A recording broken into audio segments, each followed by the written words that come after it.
What's up, everybody, and welcome to my Impact Wrestling review. A lot of things going on in the show tonight as we kick it off with a world title match on the line between Eddie Edwards and Trey Miguel. I'm surprised this was not the main event, but we did kick it off with a title match right here, right now. This was really good to kick off the show. Honestly, this was the best match out of this entire night of this show because for the next 40 minutes after that, you're mostly going to get promos, and we're going to get into Wrestle House in a second here, but I really did enjoy the match between Miguel and Edwards right here. I will say they are trying to do their best to push Trey Miguel somewhere. I still think he should never been in that world title match back at Slammiversary in the main event. He's good, but he's not ready yet. But he can be on his way, and they could make him into a star. Because we've seen how they kind of ventured him away from the Rascals right now and kind of kept him on his own and more of a semi-serious Trey Miguel right now. So that is good.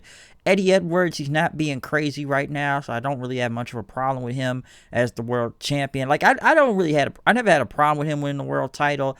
I was iffy on it at first, but I'm okay with Eddie. It's like I like Eddie Edwards as a wrestler.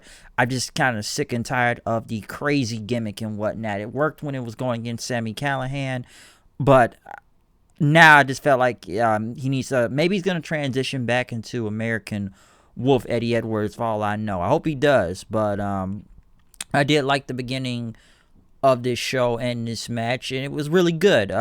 Eddie, I know he got hit by a knee by Trey Miguel and ended up ricocheting it off the ropes to hit the Boston Knee Party on him for the win. Eric Young came out then pretty much telling Eddie Edwards to sleep well and that it's mine. He's come for that world title, so watch out for Eric Young. So they are on their way to building that up. But next we go to Wrestle House. Now, if you remember last week, Rosemary teleported several wrestlers to this house or loft to whatever they're in right now. And I guess they had even a intro to it also for Wrestle House. Almost like this reality 90s sitcom show they were trying to have right here. And next thing you know, Rosemary and Taya were trying to say, how do we get out of here? Taya wanted to get out. But as she tried to go through a door, there was like this fire with abyss in it for some reason. Since I think Rosemary did some type of thing where her eyes like closed them and everything turned purple. So I don't know what was going on with that. So when they had this whole intro, next thing you know, Tommy Dreamer shows up. Since he was the voice that was narrating this thing, Dreamer said that this was his house and whatnot, as I think AC Romero said, so this is the house of hardcore. It says, no, idiot, this is a house I had invested. Hey, those ECW checks had to do something before they bounced. So I can tell that was a Paul Heyman joke right there. Trust me, I've heard stories about a lot of ECW checks bouncing, so it's best Tommy invested his money into something before they bounced at the time. So yeah, we get this reality show, and trust me, there's going to be a lot of this reality show going on tonight, because after they went to commercial, one thing I will say that they played, which I think I may check this out this Saturday, Luke Gallows and Carl Anderson talking shop wrestling this Saturday, this pay-per-view, and the Boner Yard match. I have no idea what that is, but I know I've seen several wrestlers throughout the little trailer, and I think I saw Teddy Long and Drew Pinzer and D'Lo Brown and Maria Kanellis right there, which I think she's in the Boner Yard match.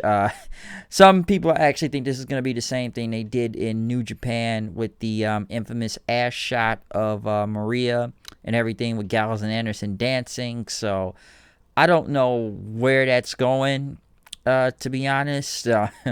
But I think I may check this Gallows and Anderson talking shop thing for wrestling this Saturday. Was it Sex Ferguson and Chad Too Bad? So we'll see what goes on with that. I'm going to watch that. I think I may watch it. But then they went back to the Wrestle House where the Deaners and Triple XL were about to fight.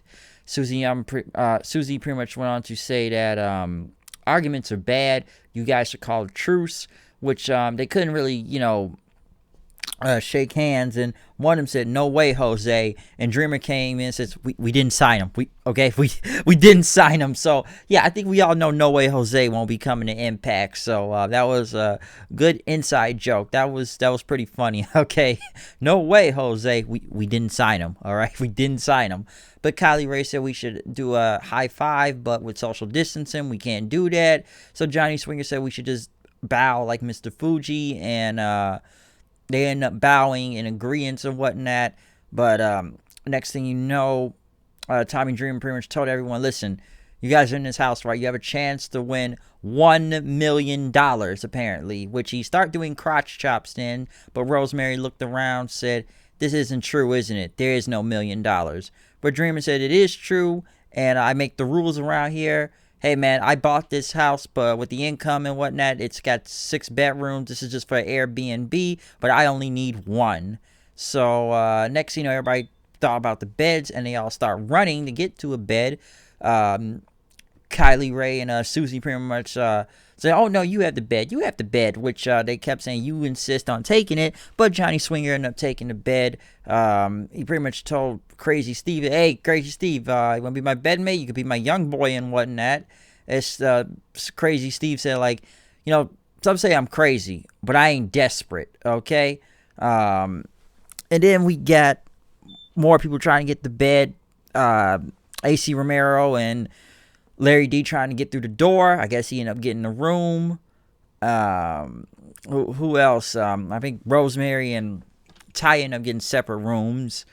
And then I guess AC Romero tried to get the wrestling ring as a bed, but Crazy Steve says, I called it first. Dreamer said it's match time then. So somehow we have a match, and Kylie Ray's the referee. It's not much I can say from this other than AC Romero winning by submission and winning the match. Listen, this whole Wrestle House thing is actually pretty funny. I'm not gonna lie. Some of these inside jokes aren't that bad, but this is only the first half. We're gonna get into more of it later. But one thing I will say about the whole Wrestle House thing is this: it's actually funny, but I feel like they played way too much of this. Okay, like there was some jokes here that was kind of clever and everything, but don't play so much that's gonna take up the majority of the show. Okay, separate it, space it out. But we'll get into more into this whole Wrestle House thing later. They went to Rohit Raju as he was talking to TJ Perkins and Falaba. Falaba handed him a mask and everything, put a mask on and social distance, which Raju said, you already touched the mask, but just put the mask on. But as he told him to stand 6 feet away, pretty much Rohit tried to tell him that, so he was trying to get back to the X Division, right? And, hey, maybe I consider it, which made Rohit run all the way across the hallway somewhere to Chris Bay, saying that he just got Bob with him. He wants a title shot and whatnot, which Chris Bay says, all right, cool. He wants him, let him make his first shot. And I guess he's going to let Rohit be in the corner of him now for some reason. So I guess that's going to be a thing. They end up interviewing ASOS and the Madman Fulton. Pretty much Ace talked about 2 new guys just come up and cheap shotting him, that the Reno Scum's going to take out the Good Brothers tonight. They had a video package about the Motor City Machine Guns and through their time in TNA as they've been multiple tag team champions, which they even had a flashback moment of the week with them from Victory Road 2010 against Beer Money. I remember that match being a little bit overbooked, but it was a good match. I think it was when they were doing that best of 5 series or 7 series, if I remember, years ago. But next thing you know, they went to the North then, as Josh Alexander was talking about how they're missing their titles. And listen, we're as smart as they are talented, and they have a rematch clause, and they will get their tag team titles back. As Ethan Page, he didn't want to talk, and he had sunglasses on. He wanted to speak, but he just couldn't, and he walked off then after that. What else? They had Katie Forbes talking to RVD about the photo she's going to show tonight. We'll get in how bad that was in a second. Like I said, it's a lot of promo time throughout this show. Now, one of the best promos throughout the night was EC3, as EC3 talked about being in a brick wall and whatnot, as he talked about his history in TNA, how he had the longest undefeated streak in TNA, as he beat guys from Sting, Kurt Angle, Bully Ray, and beat all the TNA Hall of Famers and whatnot in the past. But he even played his Trouble, Trouble, Trouble song for a second. But he said he doesn't care about any of that, because he said he's about to destroy all of his history, that he hates his past, and when he looks in the mirror, he sees failure. It's not about being buried or being let go of a company and whatnot, but he said he didn't fail his career because in his past successes, he had to do anything to take what he could to win, just to even have that success. But he had to give up his soul at the same time. He said he doesn't fear his past, but his past is his biggest foe, as they showed more clips of his past work in TNA and, Impact in general. EC3 said he's here for the, destruction of his past. And it's going to take his order to control the narrative. So another good promo by EC3. I'm still trying to figure out what he's trying to be. So obviously we're not getting the old EC3 back with Trouble, Trouble, Trouble going on, and the rich guy, and having Dixie Carter as his aunt and everything, and all the other great stuff he was doing at the time. But this is a different EC3 right now. I am intrigued to see where this is going. Okay, I'm not going to be like my friend and call EC3 a homeless bum and whatnot, but I am still interested to see where he's going with this, about controlling the narrative, but he's kind of made it clear he's not the old EC3 or whatever he's trying to be right now. But I am intrigued, and I am liking what's going on, which they even went to Mooston right after, talking about he's not going to give EC3 a title shot. He'll give anybody else a TNA title shot, but not EC3 in his little narrative. Next thing you know, Heath Slater shows up saying that I got an invitation, which I got a contract, a TNA contract, which Moose said there's no TNA committee. Oh, no, there is no committee, man. But, listen, man, I talked to them, and yes, there's no committee, there's no TNA, and there's no TNA title, which Moose says you want a title shot, you'll get it. Next thing you know, Scott D'Amore walked up and told Heath Slater, I got a contract for you, and this is legitimate. It's from Heyman and Heyman offices. Get it, Heyman and Heyman. A lot of Paul Heyman jokes, but all you gotta do is beat Moose next week, and you'll get your spot on the roster. Basically, some would say this is the same storyline they're doing back in 2016 with Shane McMahon and Heath Slater. In a way, it is. I can see the similarities in this. I don't know where this is going, of how Heath Slater is going to get into the company and whatnot, but apparently he has to beat Moose now to win. But let's see what happens with Heath Slater. But I was excited to see Heath Slater, though, so it was pretty funny when he came in into the room and whatnot. So that wasn't bad. Next, Deonna Purrazzo went against Kimber Lee. Good showcase match for Purrazzo. It wasn't a squash match, but it was still a very good match. Deonna ended up winning with the her Fujiwara armbar after pretty much, I guess, doing the same thing Pentagon does when he breaks people's arms and pulls it back. A solid match, let me say. It was a very good match, and Deonna won. But as she celebrated, Jordynne Grace came out with a sling on her arm. She took it out and pretty much tried to attack Deonna, but Deonna got out of dodged in after that. So obviously this feud is still continuing with Purrazzo and Grace right here. Like I said, I would like to see another match. They had a very fantastic match at Slammiversary, and looking forward to seeing the next match come up whenever that happens, though. So that wasn't bad. Sami Callihan was walking the back. I guess he ran to Katie Forbes. Katie Forbes called him a fan. Callihan says, "I'm a former world champion," which she just laughed and walked off from him. They had another Brian Myers video package then right after that. But then we went once again back to the Wrestle House again, where I guess Crazy Steve, was walking around, and Giants were getting stunk up the bathroom, but he wanted to give him another chance to be his young boy. As Steve pretty much laughed, he said, "I think that's a great idea." As they went to the Deaners then, as Jake Deaner was on a bed and Cody was sleeping on the floor. Jake snored, but Cody pretty much tried to drink something. They started arguing and whatnot, even if, I guess Jake has a crush on Susie or something. But for some reason, Tommy Dreamer was in the bed or somehow. And he says, "Match time," which we'll do it in the morning. Cut the morning then. We had, I guess, the Deaners fight each other, and Alicia was the referee, and she says, "I don't know which Deaner you are, but you won." It was Jake that won, cousin Jake.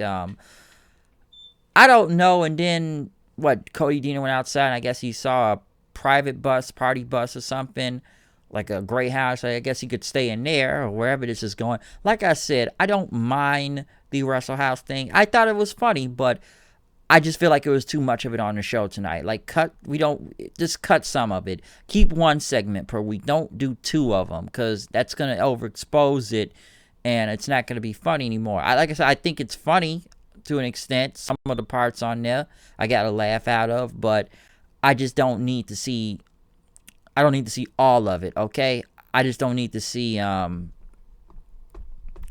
don't need to see two segments from this. Just went a little bit too much with it. Next, we got Sami Callihan, who went into Ken Shamrock, I guess, about his explanation for Slammiversary, which Shamrock just kind of, look, he just stared into space, and he doesn't know what to do, but he'll be back. But next thing you know, Katie Ford pretty much tries to tell RVD that Sami was creeping on her. RVD pretty much says, keep your distance, okay? You can look, but you cannot touch. As they left in, RVD and Katie Forbes came out. Of course, she's got to do a stripper entrance. Obviously, this is the worst segment of the entire night, okay? Because she starts talking about her free 99 preview and whatnot, and talks about, this show tonight is free 99, talking about her website and everything. I think this is OnlyFans or something.